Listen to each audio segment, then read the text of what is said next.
We are officially live. Make some noise. Hi to everyone watching at home. I'm Kat Graham. This is Ivana Chubbuck, my mentor and my teacher and my friend of 16 years and counting. Ivana invited me to do in conversation, an intimate talk to celebrate the new, revised, updated, iconic Power of the Actor that has changed so many lives, not just mine, not just actors, but people all over the world. And so I'm really, really excited because this is obviously one of my favorite people in the world.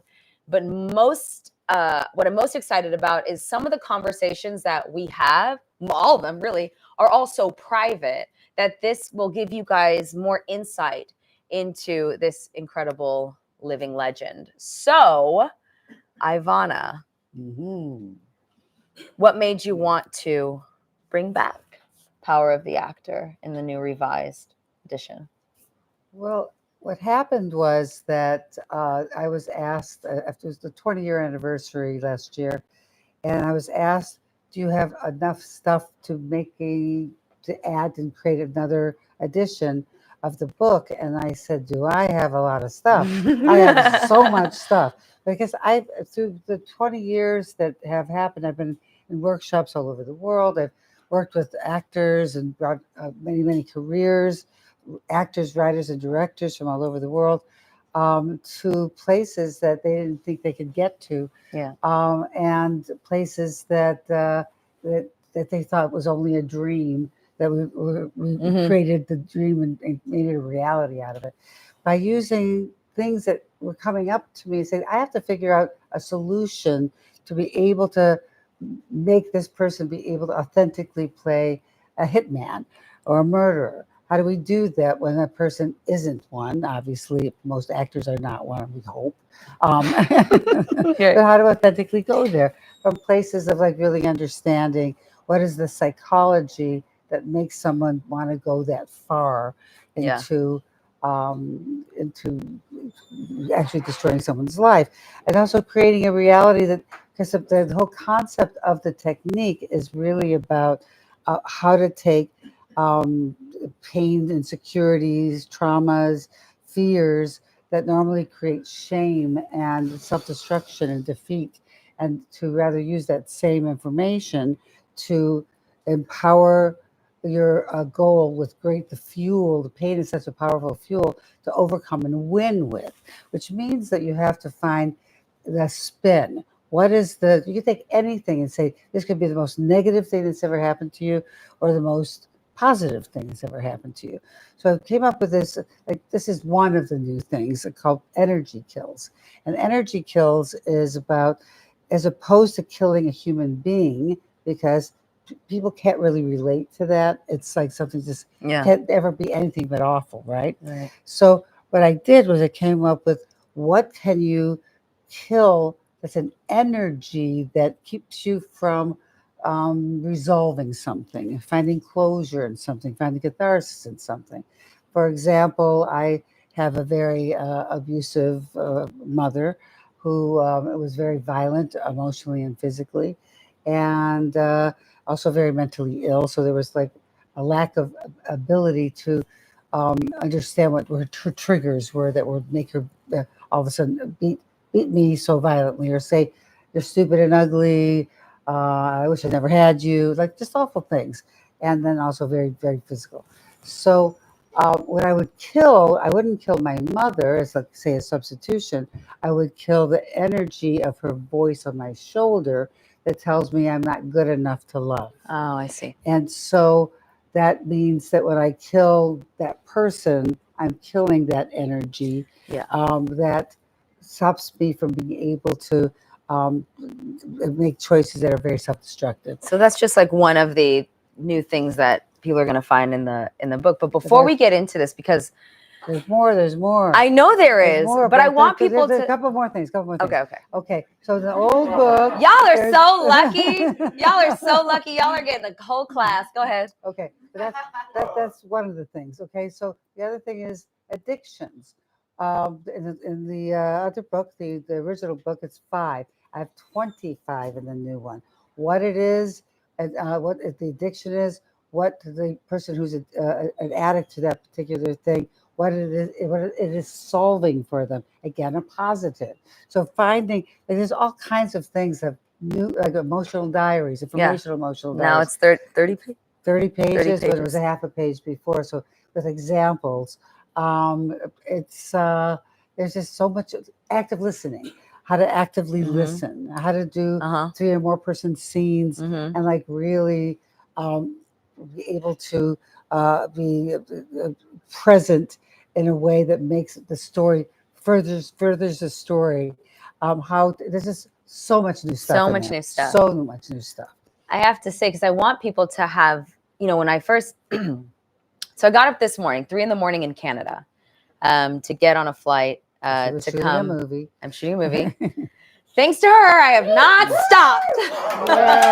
I'm just, so we are working and doing all this stuff. And I got to the house and I was like, Ivana, here are my questions for you. I do good interviews and I give good interviews. And she was like, fuck that. What are you talking about? Like, just tell them they want to be a part of like the journey. Like, let's just talk about our relationship, how we met, and our story, and make it more relatable. So that was my one kind of intro tradition stuff, so you guys can kind of understand any new people that are like, why does Kat always talk about this woman?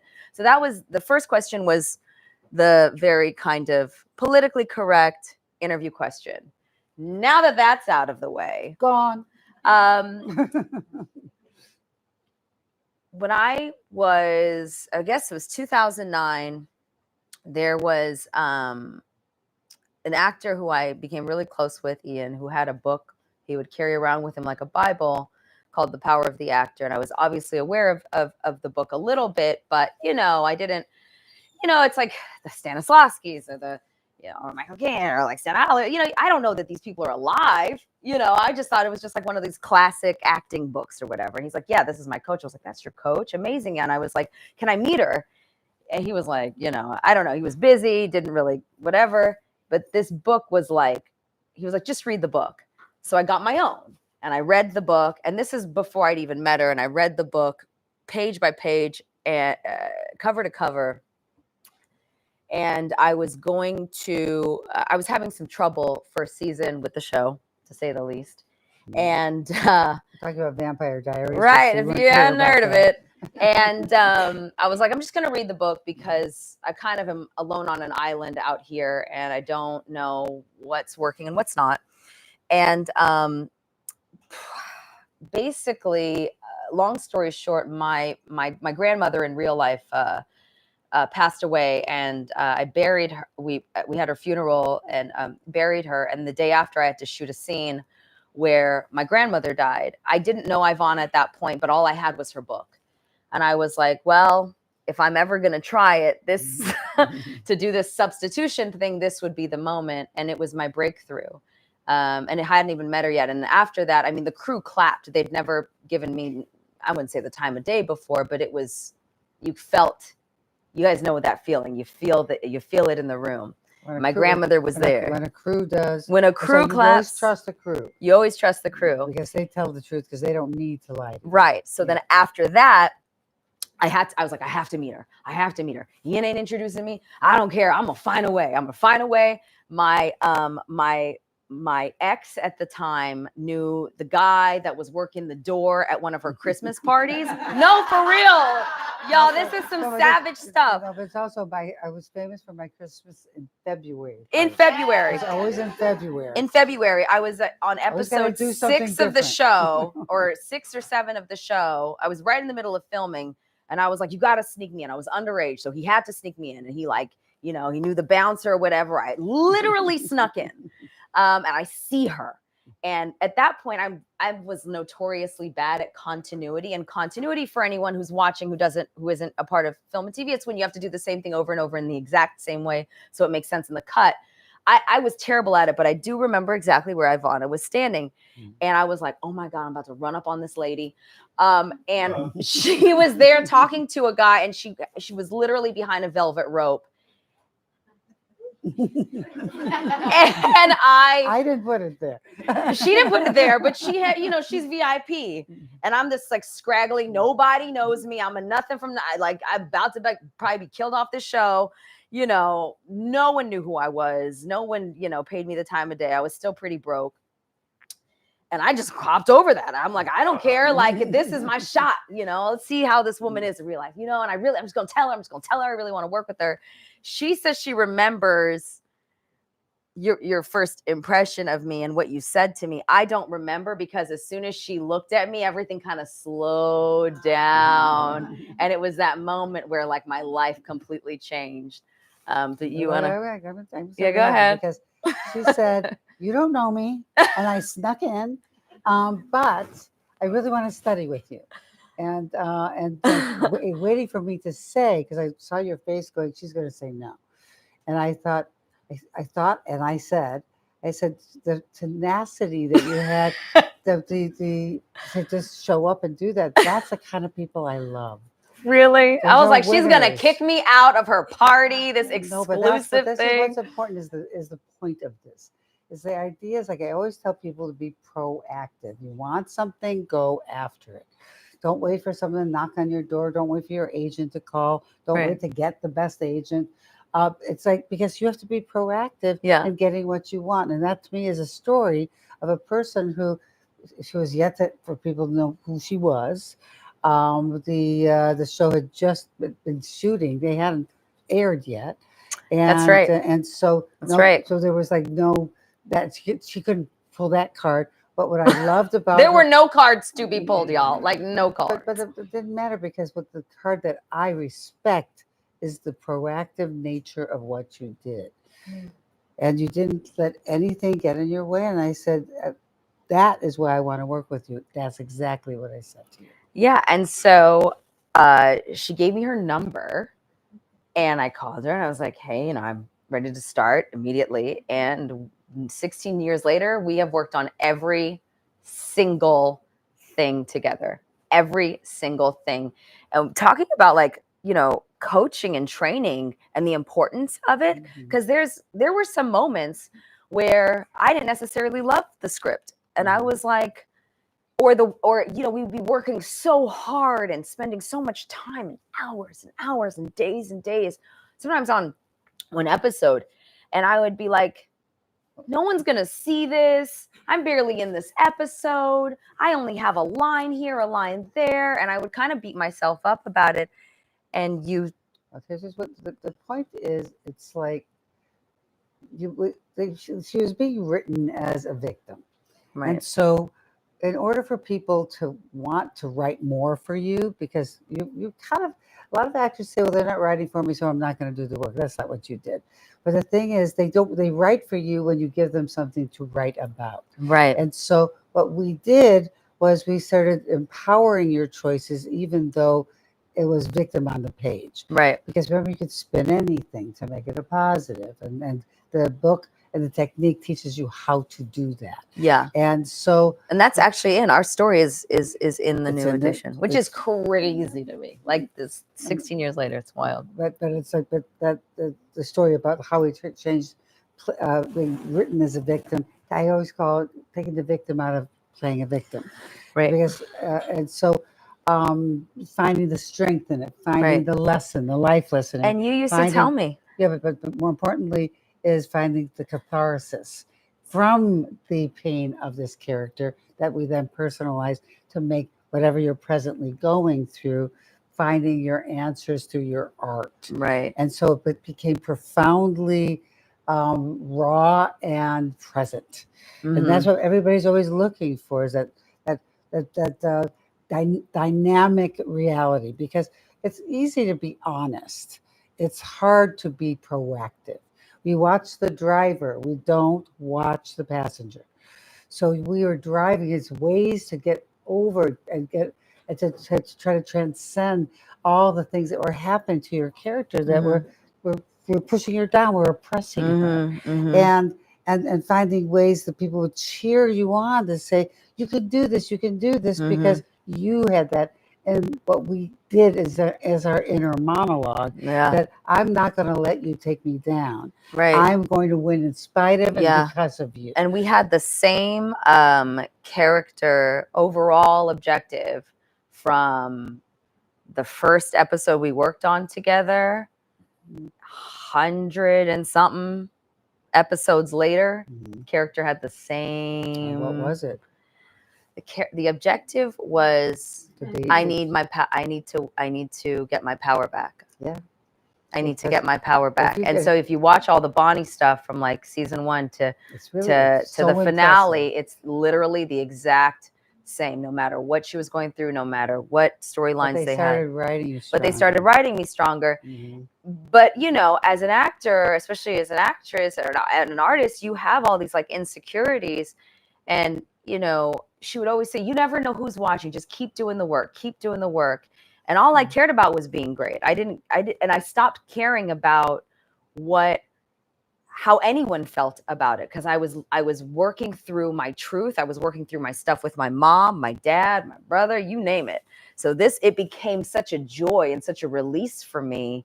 And then what happened is this something I would have never thought. Well, and one of the things in terms of being a coach is that I go through it with you.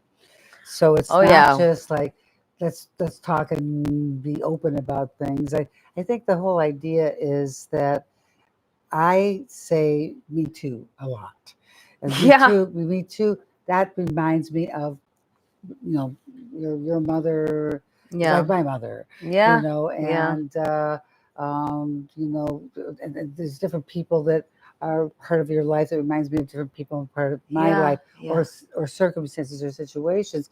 So it becomes the idea of building up a character and building up the environment for that character to prosper in is something that we do together as a team. Mm-hmm. And so it's important for your audience to know that they're not alone, that you are not alone, that your character and you, the person playing it, there's no delineation. I am this character.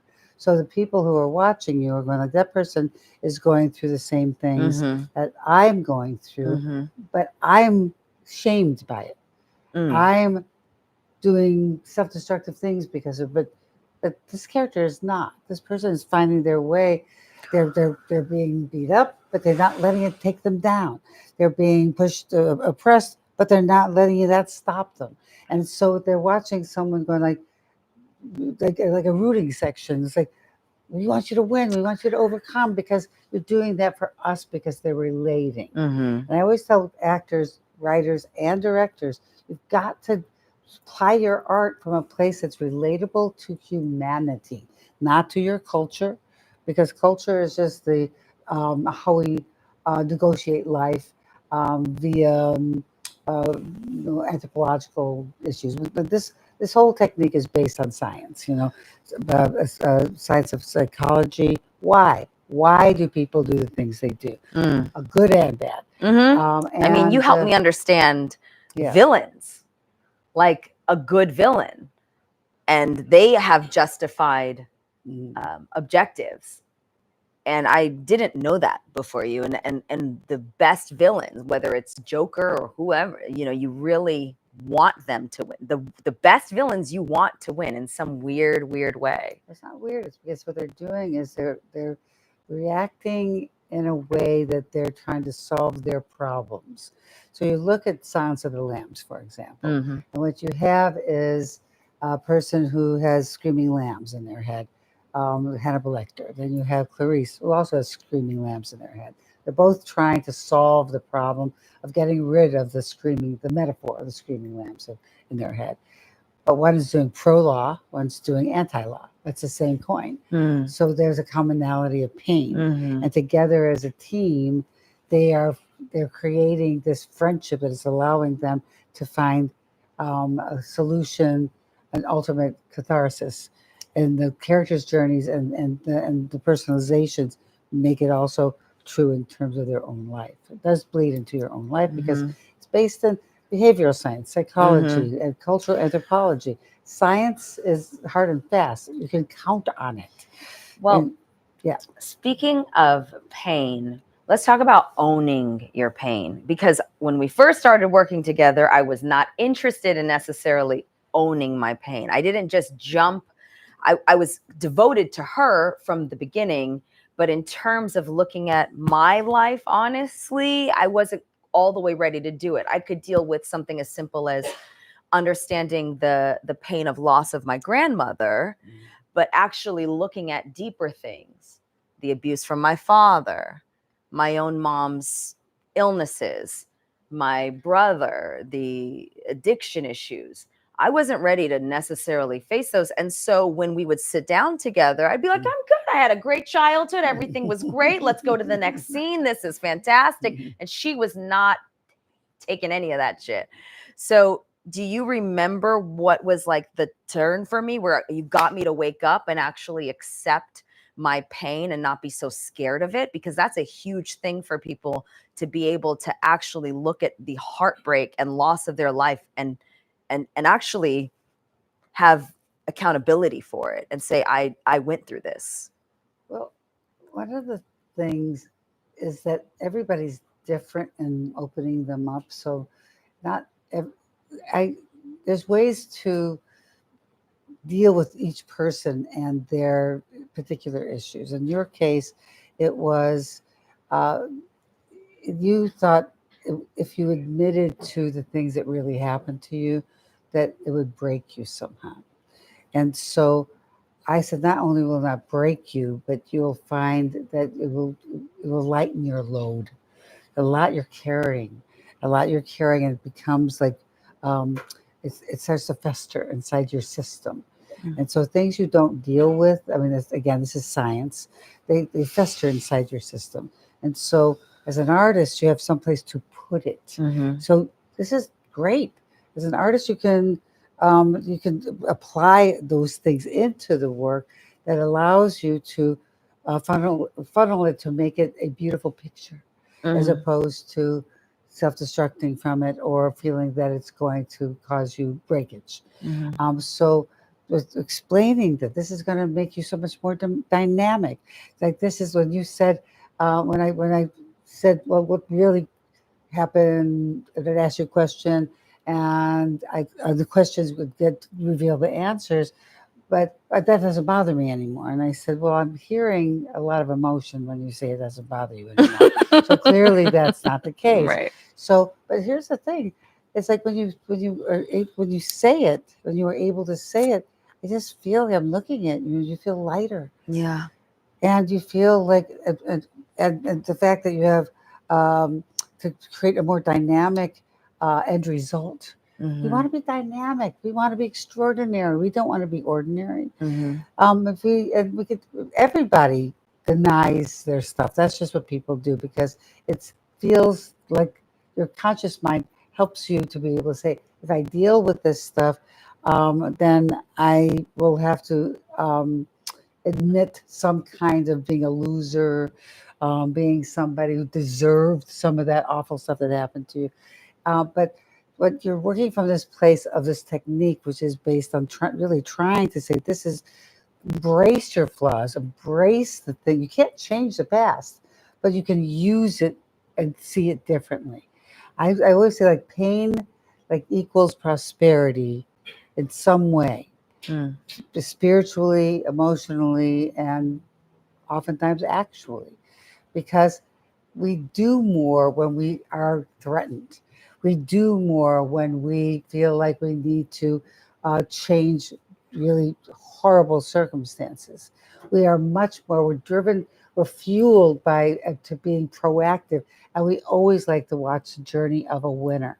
And someone who's a winner is not someone who necessarily wins, but someone who tries really hard to win, like the Rocky story. Mm-hmm. Everybody remembers Rocky, the number one, as having won the bout, but he didn't. But because he tried to win so hard, he became a winner in our eyes. Mm-hmm. Now, I'm going to give a little science lesson here Yeah. about being a winner, and that's why it's so important a big element about this technique is being a winner Mhm. from those kinds of circumstances. Is that early man, Neanderthal man, before we even became upright, there's proof from archaeologists that that they played games, that there was sport. Hmm. So that's millions of years ago. Mhm. Theater started 2,000 years ago in ancient Greece. So if we do the math about what's primarily connecting to not only our spirit to perform, to create art, but to also change the world, to make people feel like there's that these things that happen to you aren't um,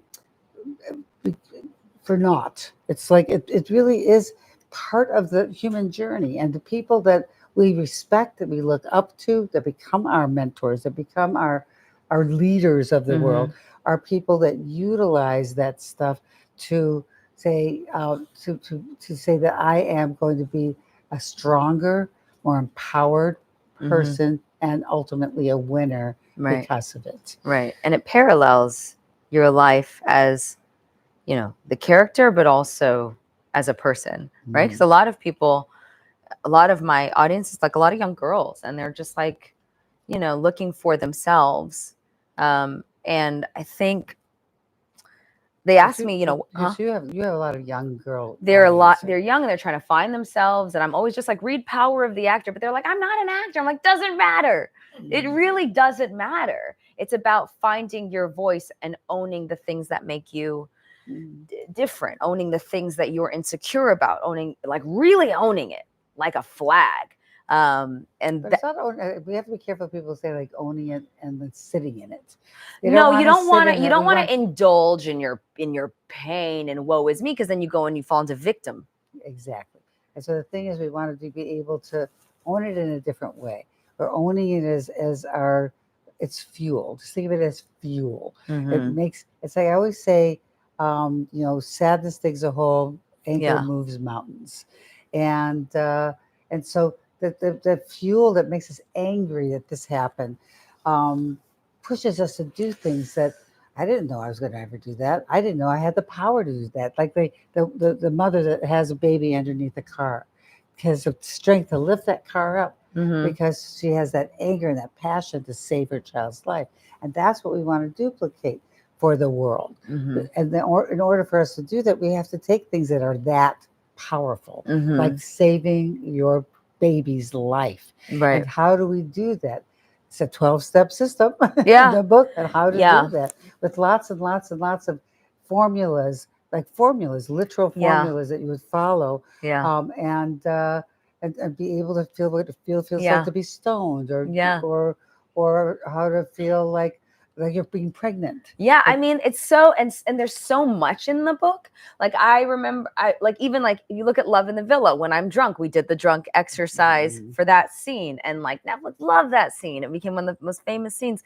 The which when I we did the gray matter. You're seeing gray when I in Duplicity, where they had knocked me out and thrown me on the boat.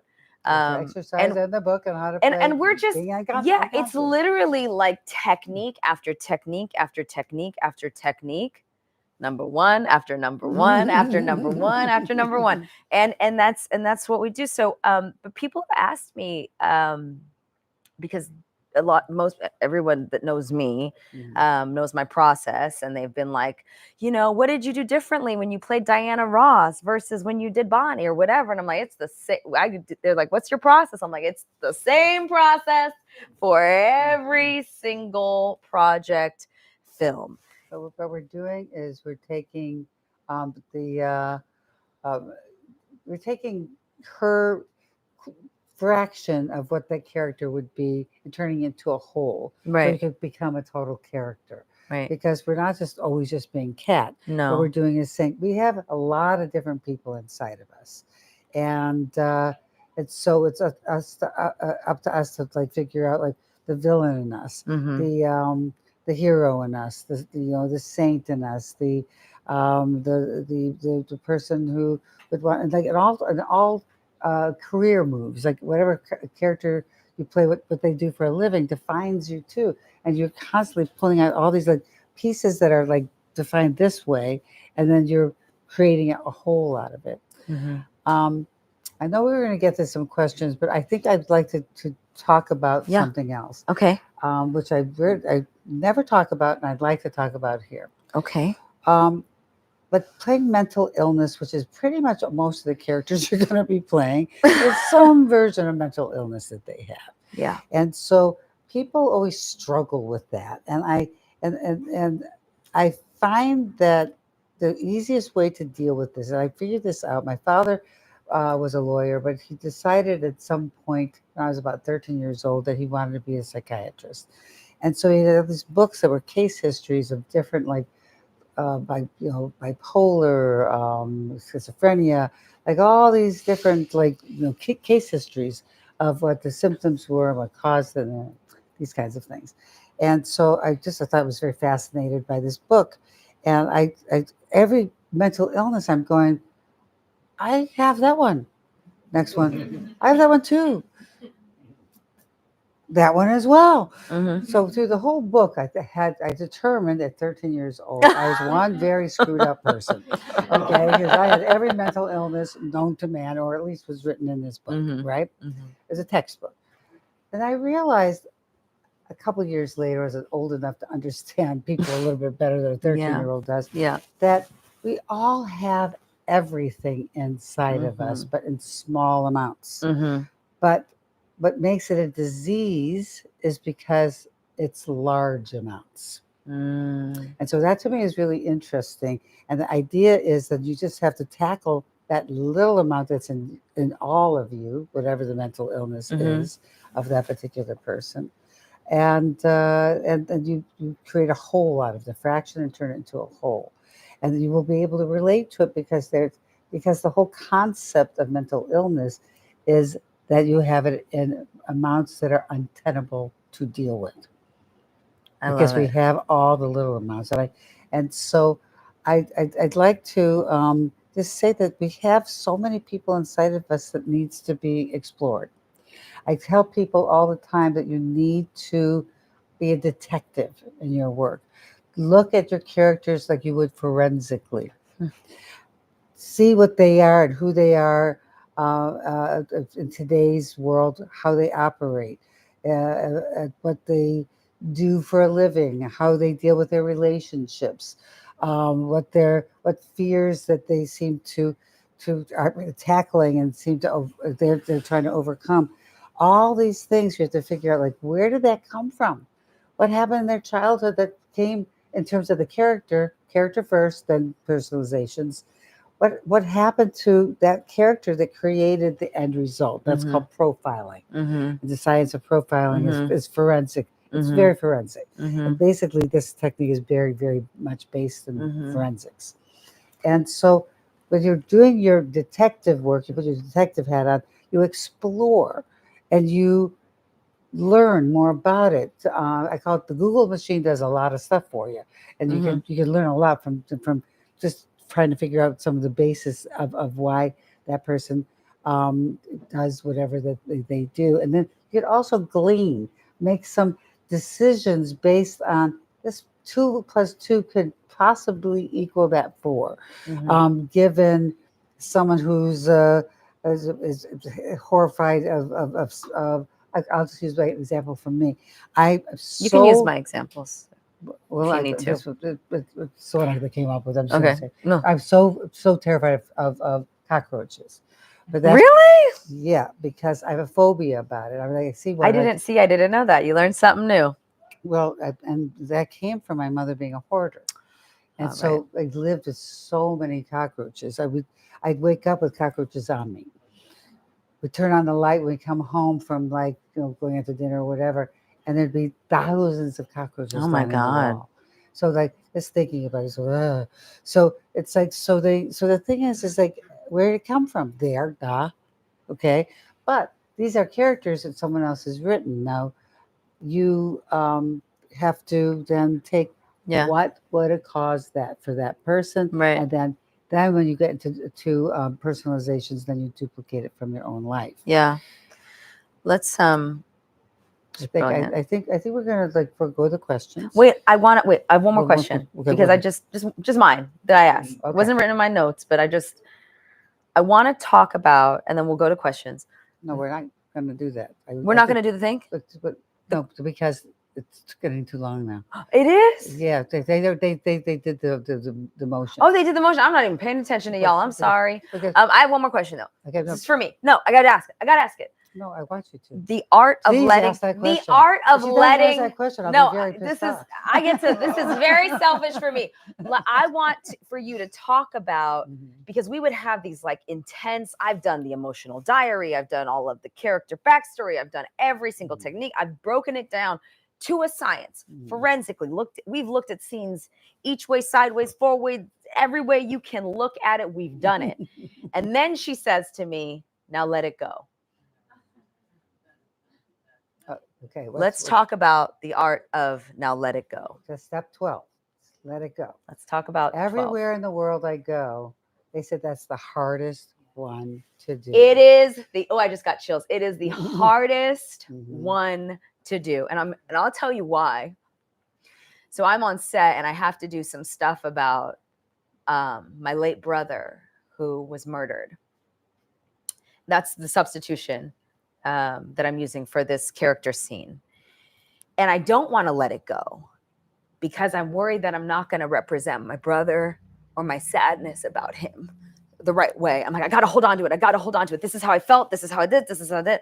And then to just let it go and just to trust that it's there, that my love for him is in the scene, that all of the soul work, because it's soul work, is in there, and to trust yourself. How do you teach the letting? How do you let it go? Well, in that particular case, I would just say, put his spirit in the room with you, and this is for you, and that will let it go easily. Mm-hmm. The letting go part of it is the trusting, and it's hard. But if you really have a hard time trusting, you feel like it's all going to float away once you let it go. Things like that. I've done that before. If you're using someone Mhm. that's passed away, I say, put them in the room. This is for you. Mm-hmm.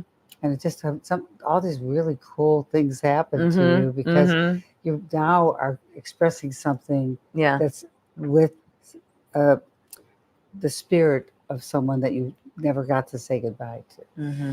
And so there's kind of a memorial in that, a kind Yeah. of closure in that allows you to have feelings that you never thought were going to come up. We want to Mhm. surprise ourselves. We Yeah. want to create impulses. That's And right. the only way we can have impulses is if we let it go. Mm-hmm. In that particular case, I would use that. Yeah. In other cases, it would be then figuring out whatever the scene objective Yeah. is. Yeah. Just go after that scene objective, and and the moment before, if it's really strong, it will take you to places that you didn't know you were going to go to. Mm-hmm. Because when you hold on to stuff, it's gonna be good, Mm-hmm. but it won't be great. Right. And what we're trying to do is be great, right, everybody? That's We right. want to be great. Good isn't good enough, right? Right. Yes. Yes. Okay. Okay. All right. All right. So I'm gonna we're gonna answer some questions from the world. Are we allowed to, or we have to wrap it up? Really? Really? Okay. You guys don't understand. This is like the best for an artist. I mean, I'm assuming everyone in here is an artist, or yeah. So you guys know that this is the good someone's stuff. going to raise their hand and say, I'm not. You are now. Why would they do that? Okay. Okay, these are from Ivana. Okay. Does Kat still use the 12 steps to this day? We know I do.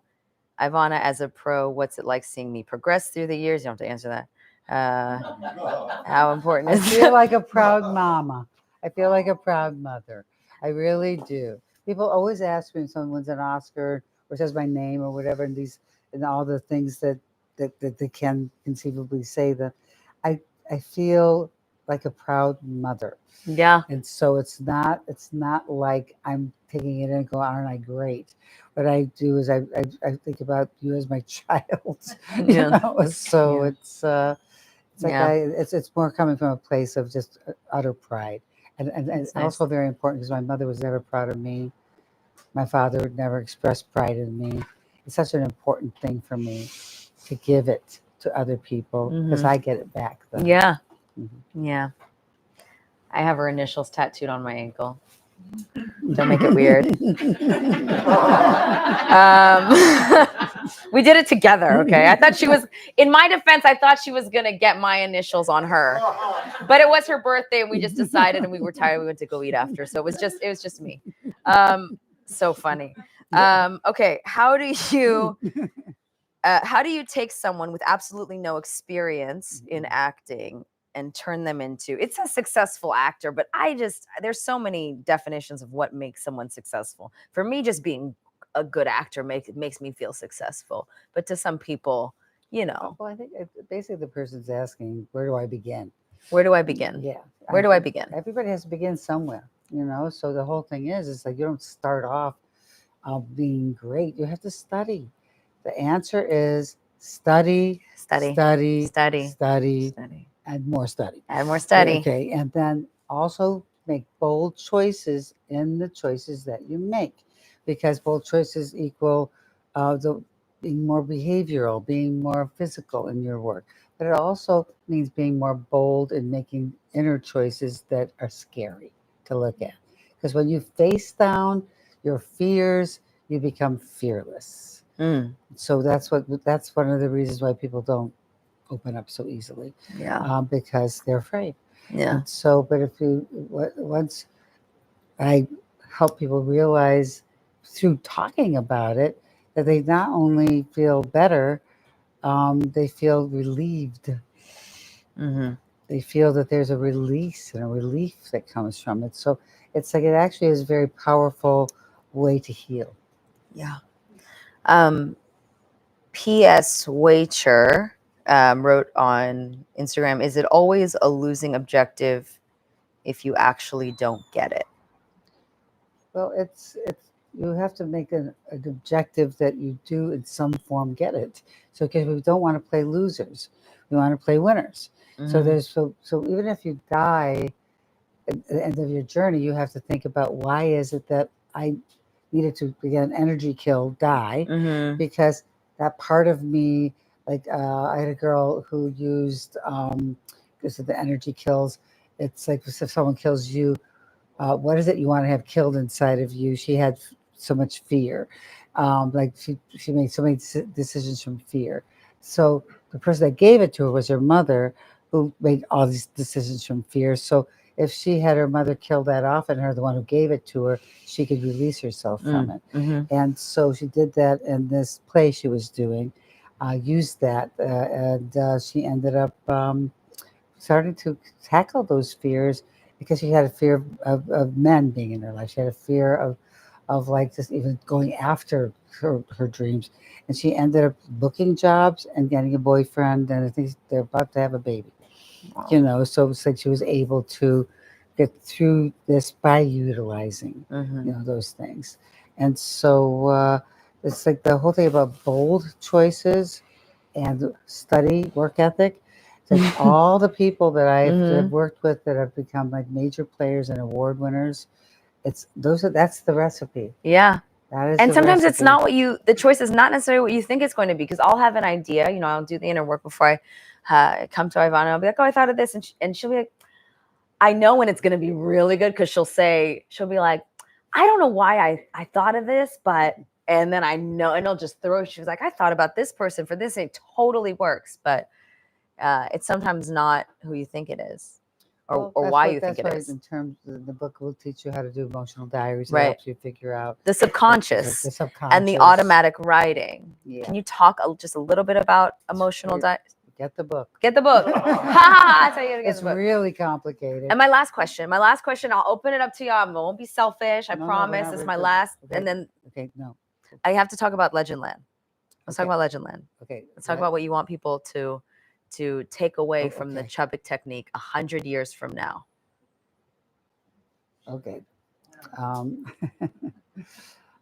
So 100 years from now, when I'm still going to be alive. That's right. With perfect hair.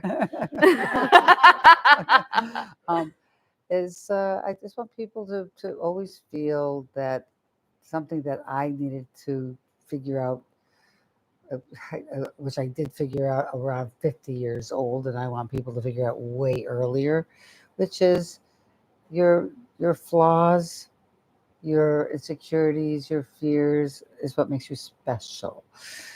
It's what makes you unique, what makes you quirky and mannered and interesting to be around. So I want people to get whatever you think is the thing that people don't like you for is often the thing, most of the time, that they love you for. And I think that's a very important thing for us to end this on. She's crying. I'm not. Those are real tears. You didn't have any spray in your eyes. Somebody on set said they came up to me and they were looking at the scene and they came up to me with one of those I guess they're like, there's these things that they give to actors for crying, yeah. for crying. And I asked that they take it off the film set. So I hope no other actors need it because it's gone. I'll hand them the new book instead. So thank you guys for joining us, and please give a round of applause to the iconic, the legendary, brilliant, unparalleled, untouchable Ivana motherfucking Chubbuck! Thank you.